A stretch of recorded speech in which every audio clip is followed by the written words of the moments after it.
Hello everyone, ako nga pala si Janet Moreno. Lakay sa hirap pero may malaking pangarap. Ngayong araw nga pala ay sinama ko nga pala kayo sa aking trabaho. Isa nga pala ito sa kliyente ko. Bali 3 address nga palang pinuntahan ko yung ngayong araw. At ito na nga pala yung pangalawang address na pinuntahan ko. Bali magkapatid nga pala yung nililinisan ko every Wednesday. 3 oras ko nga pala ito nililinis guys. Minsan nga gusto ko nang itaup ang kanyang bahay para lang magkasya ang 3 oras. Hindi kasi ganun kadumi ang bahay niya at madali lang linisan talaga. Lalo na kapag alam mo ng pasikot-sikot, madali na para sa'yo hanapin ang dumi. Nakagandahan nga, napakaganda niya nga linisan dahil hindi nga reklamador ang taong ito. Gusto ko sa yung ganun guys, kalma lang. Iba-iba kasi ang mga ugali ng mga kliyente guys. May mga ibang kliyente na walang tiwala sa mga tagalinis. Kulang na nga lang, sundan ka, hanggang kasulok-sulukan.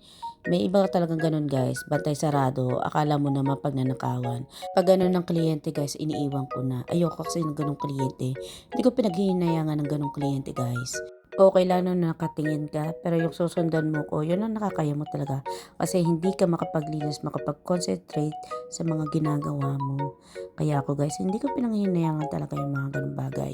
Ang kagandahan naman dito guys, napakadali lang maghanap ng kliyente. Hindi ka mawawalan ng mga kliyente dito, sa dami ba naman naghahanap ng mga tagalinis. Napaka-in-demand nga pala ng tagalinis dito sa lugar namin guys.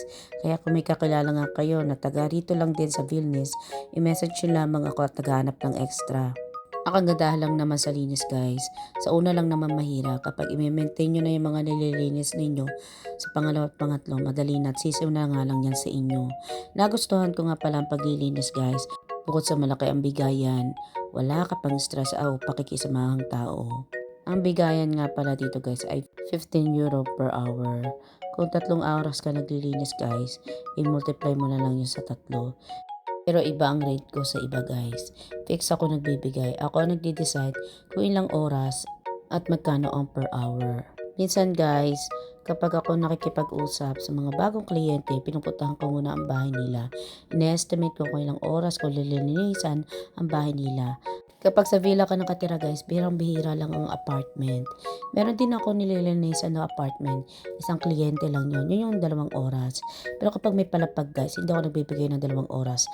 Doon pala sa apartment na nililinisan ko, iba rin ang rate ko. €21 per hour ang bigay ko doon. Pag nag-deal na kami at we're both okay sa bill, wala na akong problema doon guys. Maglilinis na kagad ako. Bibigyan ko na kagad sila ng schedule. Very consistent ako guys at napaka lifetime cleaner ko. O nga pala, matagal na pala ako naglilinis. May mga ilang kliyente ako na 3 taon ko na nililinisan. So ganun talaga ako guys.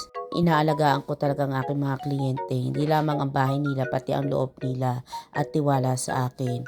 I make it sure na happy sila sa akin at hindi talaga sila maghahanap ng iba pang cleaner maliban sa akin. May mga ilan akong kaibigan na nagsasabi bakit daw hindi ako naghahanap ng ibang trabaho at bakit ako nagtsatsaga sa paglilinis ng mga bahay at ng mga school centrum.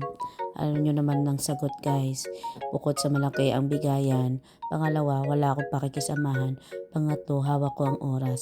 Tama kayo guys, kapag ako nagkakasakit o kaya naman may mga emergency ako na kailangan puntahan, madali para sa akin i-cancel ang mga kliyente ko.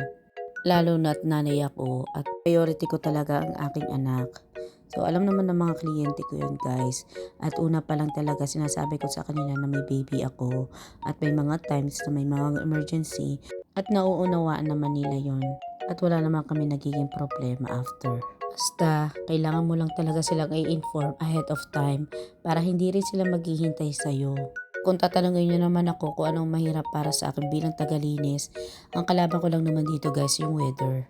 Lalo na kapag taglamig guys at dito sa Netherlands ay madalas nga palang umuulan.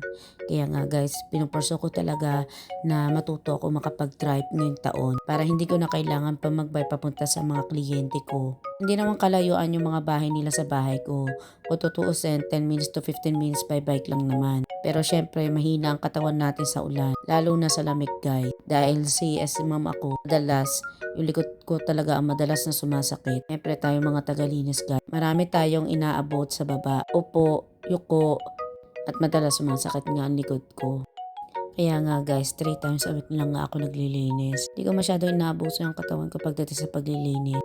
Minimake sure ko pa rin na may time talaga ako sa aking anak. Lalo na sa mga activities niya na kailangan niya ako. Yun lamang po. Bye bye!